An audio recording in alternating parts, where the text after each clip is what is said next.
सहनाववतु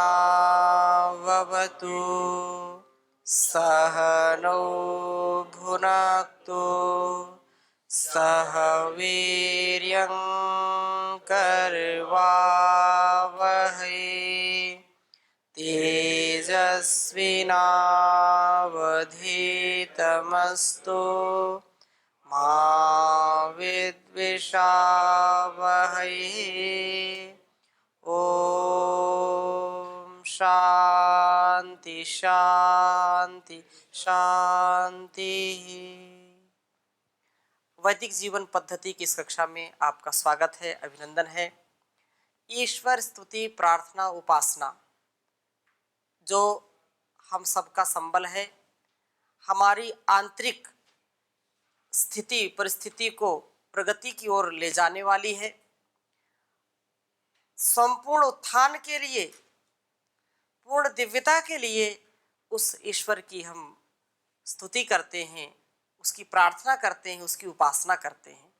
तो देव यज्ञ के इस क्रम में अर्थात जो ईश्वर स्तुति प्रार्थना उपासना है, उसके 3 मंत्रों की तो व्याख्या पूरी कर दी थी। चौथा मंत्र चल रहा था जिसमें उस परमात्मा के विषय में कहा कि वह सब चर अचर प्राणी वाले अप्राणी वाले सारे संसार का रचयिता है और वह सबका चलाने वाला है। वह द्विपाय और जो चौपाय हैं सबका रक्षक है। तो यह प्राणतो निमिषतो महित्वैकैद्राजा जगतो बभूव य ईशे अस्य द्विपदश्चतुष्पदः कस्मै देवाय हविषा विधेम। हम उस परमात्मा की विशेष भक्ति स्तुति प्रार्थना उपासना किया करें। तो महित्वा एक इत राजा जगतो बभूवा, यहाँ तक हमने चर्चा की थी। आज अगले बिंदु की चर्चा करते हैं। या ईशे अस्य द्विपदश्चतुष्पदः, इसको थोड़ा सा ध्यान देंगे। कहा कि चाहे प्राणी मनुष्य योनि में रहे, चाहे किसी भी कीट पतंग पशु पक्षी की योनि में हो, सर्वत्र उसी एक प्रभु का शासन देखने को मिलता है। कोई योनि उसके शासन से बाहर नहीं जा सकती है। अतः यह भी विचार मत करना कि इस मनुष्य योनि में तो पशु ही अच्छे हैं, पक्षी अच्छे हैं। सहस्रों जन्मों में घूमता हुआ भी उस प्रभु के शासन से वो बाहर नहीं जा सकता है। ये कभी कभी किसी के मन में आने लगता है कि हमसे अच्छा तो ये पशु पक्षी हैं। क्यों? क्योंकि ये कहा कि कर्म प्रधान विश्व रचि राखा, जो जस करहि सो तस फल चाखा। लेकिन पशु पक्षियों पर ये नियम लागू नहीं है। तो कई लोग ऐसे बोलते हैं कि इससे अच्छा तो भोग योनि है, बस भोगते रहो। कोई शेर बन जाए, कोई सियार बन जाए, कोई भेड़ बकरी बन जाए, कोई गाय बन जाए, या कुछ ऐसी कल्पना करते काश मैं पक्षी होता, आकाश में उड़ता रहता, किसी भी देश में जाओ, कहीं भी जाओ, कहीं किसी पेड़ पर बैठो, कोई रोक टोक नहीं। फिर कहीं जो जो तैर नहीं पाते, अरे मैं ऐसी कोई जो है पक्षी या ऐसी कोई जलीय जो है प्राणी में बन जाता तो पूरे समुद्र में मैं सैर करता, घूमता, या बड़े से तालाब में घूमता। ऐसे लोग कल्पना करने लगते हैं कि मैं ऐसा होता, मैं ऐसा होता, ये जीवन बहुत अच्छा है। वहां भी परमात्मा का ही विधान काम करता है, परमात्मा की आज्ञा वहां भी लागू है। तो मनुष्य का जीवन तो सर्वश्रेष्ठ श्रेष्ठतम जीवन ये मिला है। हजारों लाखों करोड़ों जन्म लेने पर और ना जाने लाखों योनियों के बाद ये जीवन मिलता है। तो चाहे कैसी भी योनि हो, तात्पर्य यहाँ पर यह है कि उस परमात्मा की आज्ञा में सभी हैं। उसकी आज्ञा का कोई भी उल्लंघन नहीं कर सकता है। इसलिए ये हम कभी ना माने कि वो तो बिल्कुल स्वतंत्र है। वो भी भोग रहे हैं और हम भी अपना कर्म भी कर रहे हैं, भोग भी भोग रहे हैं, अपवर्ग भी कर रहे हैं और भोग भी भोग रहे हैं, श्रेय पथ पर भी हैं और प्रेम से युक्त हैं। अर्थात लौकिक सांसारिक सुखों का भोग करें, लेकिन यदि हम ईश्वर की जो प्रार्थना उपासना है उसको मूल में रखेंगे तो हम भटकेंगे नहीं, वो हमारे श्रेय के लिए होगी। यह तो अभ्युदय निश्रेयस सिद्धि ही सधर्म, ये जो बात कही है, इसलिए इस पर हमको ध्यान देना चाहिए कि ये मानव का जीवन बड़ा दुर्लभ है और वह परमात्मा सब कुछ हमको देने वाला है, वो चाहे 2 पैर वाले हों चाहे 4 पैर वाले हों। अब जो है ये सांसारी जो सारी योनियां हैं संसार में, प्रभु ने जीव के कल्याण के लिए रची हैं। इन योनियों में यात्रा करने में तू घबराना मत, ये योनियां तेरे कर्मों के संशोधन के लिए हैं। जिस प्रकार जल या जो है अलग अलग पशु पक्षी आदि होते हैं, जैसे जल में मछली बना दिया और कछुआ बना दिया, तो ये क्या करते हैं, जल का शोधन करते हैं। बाहर सुअर है, कौवे हैं, कुत्ते हैं, बिल्ली हैं, ये क्या करते हैं, ये जो है स्थल की सुरक्षा रखते हैं, उसकी साफ सफाई का ध्यान रखते हैं। तो जो भी संसार में योनियां हैं, जो भी पक्षी के रूप में, पशु के रूप में जो जन्म हम लेते हैं, वो भी हमारे शोधन के लिए हैं। हमारे द्वारा किए गए कर्मों का शोधन है वो, इसका प्रबोधन ईश्वर करता है। और इस प्रबोधन को, इस उपदेश को जिसने आत्मसात कर लिया, उस आत्मसात किए हुए उपदेश से व्यक्ति कभी भी पतित नहीं होता है, वो सदा उत्थान को प्राप्त होता है। इसलिए हमको बार बार इस पर चिंतन करना चाहिए। भिन्न भिन्न मार्ग बताए जाते हैं, वे मार्ग जो है सीधा ईश्वर की ओर जाते हैं, वो मोक्ष की ओर जाते हैं। भले ही कितने सैकड़ों जन्म ले लें, हजारों जन्म ले लें, करोड़ों जन्म, लाखों जन्म, करोड़ों ले लें, तो भी अंत में वही पहुंचना है, वही हमारा गंतव्य है और कोई गंतव्य हो नहीं सकता है। भूल भटक करके वही जाएंगे। हम प्रार्थना करते हैं ना, हम दीन दुखी निबलो विकलो के सेवक बन संताप हरे, जो हैं अटके भूले भटके उनको तारे खुद तर जावे, वह शक्ति हमें दो दया निधे, कर्तव्य मार्ग पर डट जावे, पर सेवा पर उपकार में हम निज जीवन सफल बना जावे। तो जो कुछ भी संसार में मिलता है वो हमारे जीवन सफल करने के लिए है। अब इन परिस्थितियों में, इन स्थितियों में हमको पूरे विवेक के साथ, पूरे समर्पण के साथ यदि हम आगे बढ़ते हैं तो निश्चित रूप से ये हमको उत्थान की ओर ले जाएंगी और जीवात्मा के कर्मों की शुद्धि के लिए सारा संसार रचा हुआ उस ईश्वर ने। और अथचा आगे कहा कि यदि द्विपदः मनुष्य की योनि में कुछ न किया तो चतुष्पदः पशु आदि की योनि में जाना होगा। ये कहा ना कि या ईशे अस्य द्विपदस् चतुष्पदः।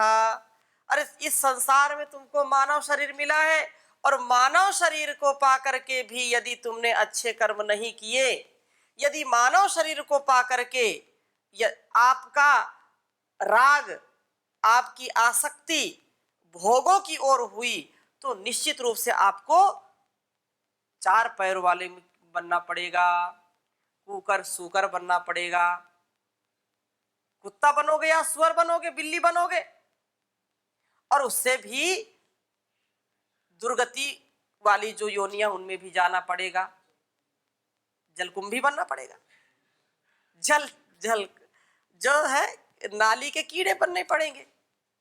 इसलिए हमको ये मानव शरीर मिला है तो इसको आनंद से जिए, संसार में आनंद पूर्वक जिए। ये मिट्टी का शरीर है लेकिन इसमें अहंकार नहीं करना, सदकर्म करना, सद्व्यवहार करना, संसार को दिव्यता से भरना, इसीलिए संसार में हमको भेजा परमात्मा ने। अतः यदि द्विपर, ये जो मोक्ष का मार्ग इस शरीर से मिलता है, अर्थात ये साधन है। साधन आपका अच्छा है तो आप मोक्ष तक पहुंच जाएंगे। और साधन आपको मिलने पर भी आपने नहीं चलाया, भाई जाना है दिल्ली या कहीं हजारों किलोमीटर की यात्रा करनी है और आप वहीं पर चला करके वहीं गोल गोल घूमते रहे, वाहन कितना अच्छा मिले तो कभी मंजिल मिलेगी क्या? नहीं मिलेगी। इसलिए संसार में आए हैं तो मंजिल को देखिए, लक्ष्य को देखिए। आपका लक्ष्य क्या है? आपका जन्म क्यों हुआ है? आप इस संसार में क्यों आए हैं? साधन जब मिला है तो लंबी छलांग लगाइए। सोचना है तो कुछ ऊपर सोचो, छोटी छोटी बातों में सोच करके दुखी होना, दुखी करना।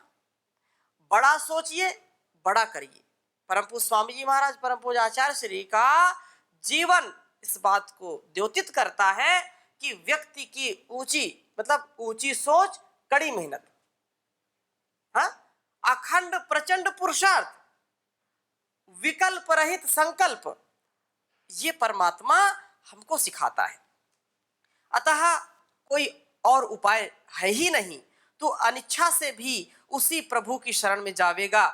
जब कि तू चारों ओर से विवश तो समर्पण कर दे, और निश्चित रूप से समर्पण से ही हमको सब कुछ मिलेगा।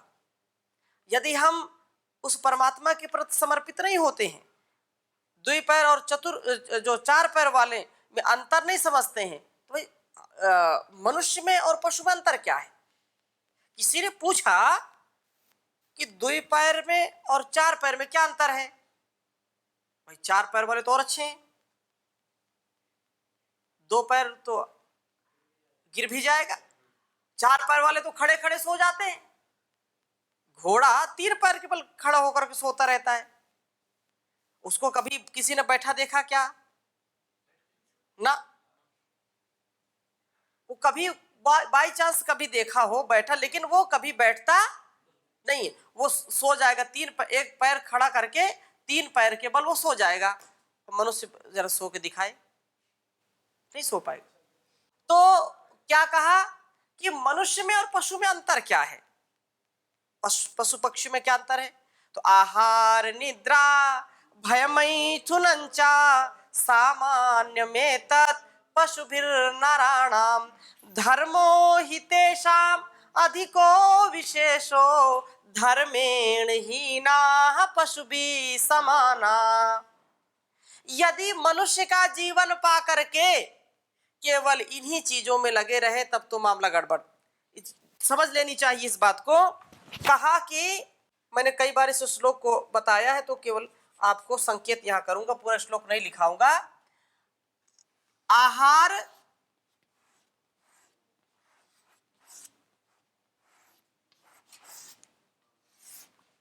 निद्रा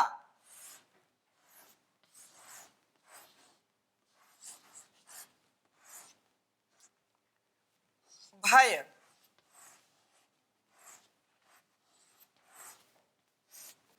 मैथुन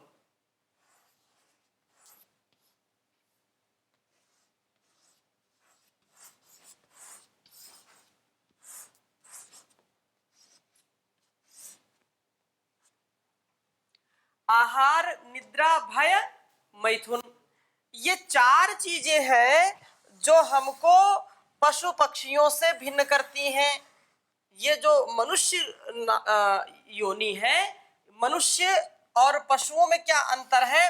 तो ये एक बात कही, वो धर्म है। मनुष्य और पशु सब में पाई जाती है, तो यहाँ पर इनमें डिफरेंट क्या है, अलग क्या है, भिन्नता क्या है? तो धर्म, जो धर्म है, जो कर्तव्य है, जो हमारा स्वधर्म स्वकर्म है, उसके कारण पशुओं से, पक्षियों से मनुष्य का जीवन अलग है। तो ये बात कही कि या ईशे अस्य द्विपदस चतुष्पदः, यद्यपि वो दो पैर वाले और चार पैर वालों का भी कर्ता धर्ता हरता है, और दो पैर का जीवन मिलकर के भी, अर्थात मनुष्य का जीवन पा करके भी, यदि हमने इसको अपने उस परमात्मा के द्वारा बताए गए आदेश निर्देश उपदेश का पालन नहीं करेंगे तो चार पैर के जो है पशु की योनि में जाना पड़ेगा। वहां पर हमारा कोई अस्तित्व विशेष नहीं रहेगा। तो जैसे पशु है और अंतर क्या है? आहार। आहार मनुष्य भी लेता है, पशु पक्षी भी आहार उनको भी चाहिए, खाने पीने की वस्तुएं पेट पालने के लिए चाहिए कि नहीं चाहिए? पापी पेट का सवाल है लोग बोलते हैं। और निद्रा, पशु पक्षी भी सोते हैं और मनुष्य भी सोता है। भय, उनको भी डर लगता है, इनको भी डर लगता है। मैथुन, संतानोत्पत्ति वो भी करते हैं, मनुष्य भी करता है। कोई अंतर है क्या? कोई अंतर नहीं है। और पतन ज्यादा है। जैसे कहा ना कि यह जो है, यह प्राण तो निमिषतो महित्व किद्राजा जगतो बभुआ, वह परमात्मा का सब जगह नियम चलता है, चाहे जड़ हो चाहे चेतन हो। लेकिन इस चेतन ने तो बड़ी फजीयत कर दी। इस चेतन ने क्या किया कि जो परमात्मा का नियम है उसका भी उल्लंघन किया, इसीलिए कोरोना हुआ। आज कोरोना फैल गया चारों ओर। क्यों? क्योंकि ईश्वर की जो व्यवस्था है कि आहार के रूप में क्या लेना क्या नहीं लेना, शेर, बकरी, गाय, ऊंट, घोड़े जो भी है, जिनको जो आहार बताया है उसका वो कभी उल्लंघन नहीं करते। लेकिन मनुष्य सब चट कर जाता है, तो आहार का उल्लंघन किया, यहां भी फेल है, पशु से भी नीचे है। और निद्रा, सोना सब चाहते हैं, लेकिन सोने के लिए भी क्या है, इसकी कोई सुनिश्चित स्थिति नहीं है। मनुष्य जब चाहे तब सो जाता है, लेकिन पशु पक्षी को एक सुनिश्चित है कि वो इतना ही सोएंगे बस, इसके अलावा वो सोते नहीं है। इसको बस अगर सो गया तो भी खाया पिया सोया, खाया पिया सोया। तो ये जितना नींद चाहिए उतना वो लेता नहीं है, या तो खूब जगता ही रहेगा या तो सोता ही रहेगा। भय, जिन चीजों से भय होना चाहिए उनसे नहीं होता है मनुष्य को, और जिनसे नहीं होना चाहिए उनसे होगा। भूत प्रेत से भय होगा, ईमानदारी से, विद्या से, ज्ञान से भय होता है। लेकिन जिनसे भय होना चाहिए, काम, क्रोध, ईर्ष्या, लोभ और अधर्म से, अन्याय से, अनाचार, दुराचार, भ्रष्टाचार से भय होना चाहिए, उसको ये दिन रात खूब करता है। ऐसे ही जो पशु पक्षी हैं वो तो अपने जीवन के लिए, चींटी को भी डर लगता है, यदि पानी की ओर जाती है, आग की ओर जाती तो भी वो बचती है उससे। मैथुन, मैथुन की स्थिति में भी जो संतानोत्पत्ति, जो प्रजा की उत्पत्ति का विषय है, तो इसका कोई नियंत्रण ही नहीं है। पशु पक्षियों का एक समय होता है, एक काल होता है, उस काल का कभी भी वो अतिक्रमण नहीं करते। लेकिन ये सालों साल, इसका कोई काल नहीं है, कोई काल नहीं है। असंयमित जीवन इसका है मनुष्य का, तो कैसे काम चलेगा? इसलिए हमको जागरूक होने की आवश्यकता है। हमारा क्या स्वकर्तव्य है, स्वधर्म है। यदि हमने धर्म को नहीं समझा, हमने अपने स्वकर्तव्य को नहीं समझा, हमारा कर्तव्य क्या है, धर्म क्या है, इस नेचर के प्रति हमारी ड्यूटी क्या है, हमारा परस्पर क्या स्वधर्म स्वकर्तव्य क्या है, यदि इसका ज्ञान नहीं हुआ तो पशुओं में और हम में कोई अंतर नहीं होगा। विशेष ध्यान देने की बात है जो इस वेद मंत्र में कही है कि या ईशे अस्य द्विपदस् चतुष्पदः, वह परमात्मा, दूसरी ओर से मैं समझा रहा हूं कि जो खाना पीना सोना, धर्म, अर्थ, काम और मोक्ष, द्विपदस् चतुष्पदः, मनुष्य के लिए सारा संसार बनाया रचा है, और मनुष्य के जीवन में ही दो जो भोग और अपवर्ग के लिए बनाया है। लेकिन चारों की सिद्धि, धर्म, अर्थ, काम, मोक्ष की सिद्धि कहां हो सकती है? मनुष्य जीवन में हो सकती है, और कहीं कोई सिद्धि मिलने वाली नहीं है। इसलिए ये बात कही। और कस्मै देवाय हविषा विधेम, आनंद रूप भगवान के लिए सकल उत्तम सामग्री जो तेरे पास हो उसको अर्पित कर दे। जब सामग्री को जो है, सब सामग्री को अब हवि बना ले और उस ब्रह्म के उद्देश्य से निरपेक्ष होकर के उसको त्याग दे। अर्थात मेरा मुझ में कुछ नहीं, सब कुछ तेरा ही है। तो हम अपने आप को जागरूक करें। कस्मै देवाय हविषा विधेम, हम उस परमात्मा की विशेष भक्ति करें, अपने सद्गुणों से, सदकर्मों से, सदविवेक से जो कुछ भी हमारे अंदर है वो अब तुझको समर्पित है। गीता में कहा ब्रह्माग्ना वा परे यज्ञम यज्ञेन वोप जिह्वति, जुह्वति, अर्थात अब मेरा कुछ नहीं है, उसकी हवि चढ़ा दे। अब ना कोई मेरा सामान है, ना कोई मेरा विचार है, अब तो मैं ईश्वर परिधान कर चुका। तस्य वाचिका प्रणवा तज्जपस तदर्थ भावनम। तो यह भावना बना करके ईश्वर के प्रति सजग और सावधान होकर के अपने जीवन को समर्पित करना चाहिए। ऐसे भावों से हमको हर पल हर क्षण ओतप्रोत रहना चाहिए। ऐसे भावों को हृदय में रख करके ऋषि ने इस मंत्र की इसीलिए व्याख्या की थी कि जो यह प्राणतः, मैंने पहली कक्षा में भी इस मंत्र की व्याख्या में कहा था कि यह जो प्राण वाले और निमित्त जो है अप्राणी रूप जगत, जो जा माने जगत, जगत जा माने जन्मना और गत माने चले जाना, इस संसार में जन्म लेना और बार बार चले जाना, संसारे असारे संसारे, यहाँ जो सब कुछ सारहीन है। ऐसी स्थिति परिस्थिति में अपने आप को ऊंचा उठाने के लिए काम करना चाहिए। लेकिन कुछ व्यापार करते हैं, सारा संसार का व्यापार, यहाँ का सत्कार, यहाँ का वो सारा नष्ट हो जाता है और लोग कष्ट पाते हैं। नष्ट कष्ट सारे नष्ट होंगे यदि हम उस ईश्वर का गुणगान करेंगे, उसकी महिमा का बखान करेंगे, उसके प्रति कृतज्ञता पूर्वक, दृढ़ता पूर्वक अपने आप को लगाएंगे। तो अपने अनंत महिमा से एक ही राजा जो विराजमान है, जो इस मनुष्य आदि और गौ आदि प्राणियों की रचना करता है, हम उस कस्मई अर्थात सुख स्वरूप सकल ऐश्वर्य के देने हारे परमात्मा की उपासना अर्थात अपनी सकल उत्तम सामग्री को उसकी आज्ञा पालन में समर्पित करें, अर्थात उसकी विशेष भक्ति किया करें, विशेष भक्ति किया करें, जिससे हमारा जो जीवन है वो सफल होगा। यही वेदों का उपदेश है और इस वेदों के उपदेश, इस संदेश को हम जब अपने वाणी व्यवहार में, अपने परिवार में, अपने संसार में इसको अप्लाई करेंगे तो ही इसका लाभ मिलेगा और कोई सुख का उपाय नहीं है। आज पूरा संसार वेदों की ओर लौट रहा है, क्यों नहीं लौटेगा? तो उसका खामियाजा, उसका दुष्परिणाम उसको भोगना ही पड़ेगा निश्चित रूप से। और कोई यह मत पंथ संप्रदाय जो अलग अलग अपने ग्रंथों को रच करके अपनी अपनी चाल चलते हैं, वो थोड़ा सा ही आंशिक ज्ञान है, पूरा ज्ञान तो संपूर्णता का, सारी विद्याओं का यह जो स्रोत है वो क्या है? वेद है। इसलिए वेद मंत्र को हम आत्मसात करें, वेद मंत्र अपने बच्चों को समझाएं, पढ़ाएं, उनको वेद मंत्र उच्चारण कराएं, जिससे उनकी वाणी शुद्ध हो। तो ज्ञान का मार्ग अपना करके ही इस जीवन को जिया जा सकता है। ज्ञान का सागर चार वेद, यह वाणी है भगवान की, इसी से मिलती सब सामग्री जीवन के कल्याण की।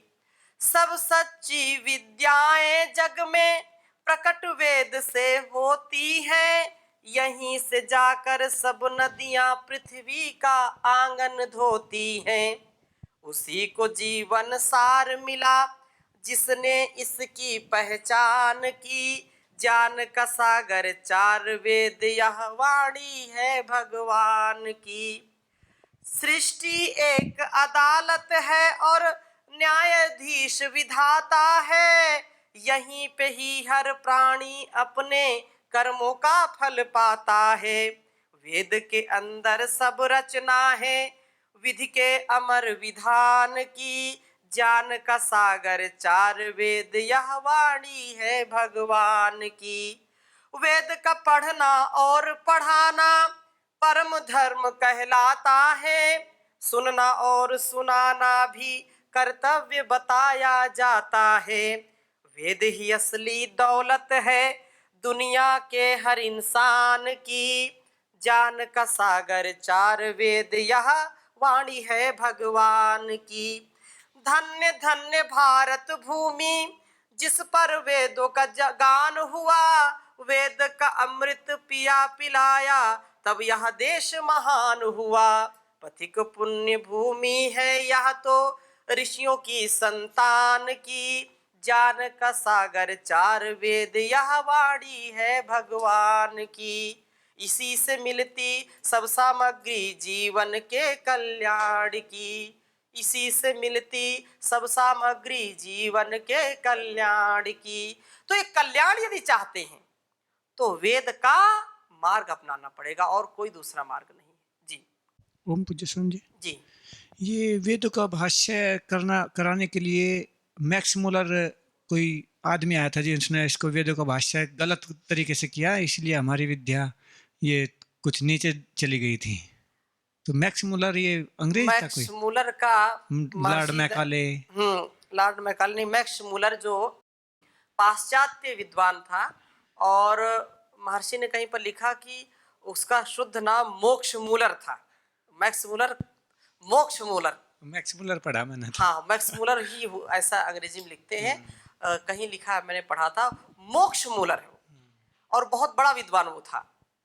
लेकिन अब जितना जिसके पास ज्ञान होगा उतना ही लिखेगा। ऐसे ही ना ना, उसको गलत तरीके से लिखवाने के लिए उसको बुलाया गया। हाँ, बहुत बहुत तोड़ फोड़ भी की ना। अब ये एक वेद मंत्र के अनेक लोगों ने अपने अपने अलग अलग ढंग से बातें की, जिससे बहुत ही स्थिति बिगड़ी। उसी के कारण हानि हुई है। केवल उसी के कारण नहीं है, बहुत ऐसे हैं। कई जो है सायण हैं, महीधर हैं, ऐसे वो भी विद्वता में कोई उनमें कमी नहीं है। लेकिन कहीं कहीं जहां जो अर्थ लगाना चाहिए वहां पर नहीं लगाया, अर्थ का अनर्थ किया। यद्यपि हमारा सामर्थ्य उतना नहीं कि हम उन पर आक्षेप करें, बहुत बड़े विद्वान थे, लेकिन महर्षि हमारे आदर्श हैं। महर्षि देव दयानंद जी ने जो दिशा दी, वो यथार्थ जो जान कराया वेदों का, वो जो सर्वकालिक है, सर्व कल्याण के लिए उपयोगी है, वैसा भाष्य यदि हम पढ़ें तो निश्चित रूप से इस संसार का कल्याण होगा। हम प्रयास करें निरुक्त के अनुसार जो वेद मंत्र के अर्थों का संकेत किया गया है, वैसे बहुत हमारे ऋषियों ने भी किया। और वर्तमान काल में भी अनेक विद्वान हुए जिन्होंने महर्षि दयानंद जी के ही आधार पर उनकी शैली के अनुसार इसको लिखा है, समझाया है, और वही आत्मसात करने के योग्य है। तो ऐसे आपको यदि वेद भाष्य पढ़ना भी है तो ऐसे विद्वानों के भाष्य पढ़ें जो ठीक ठीक दिशा में ले जाएं। ऐसे विद्वानों के भाष्य ना पढ़ें जो अर्थ का अनर्थ किए हुए हैं, वो पता नहीं कहां से कहां लेके चले जाते हैं। तो जो लोग संस्कृत नहीं जानते हैं वो लोग फिर समझते हैं अच्छा ऐसा ही है, वो फिर गलत दिशा में उनकी जो है स्थिति हो जाती है, गलत दिशा में मुड़ जाते हैं। तो खैर, अब अगले मंत्र की चर्चा हम अगली कक्षा में करेंगे। अभी यहीं पर विराम देते हैं। ओम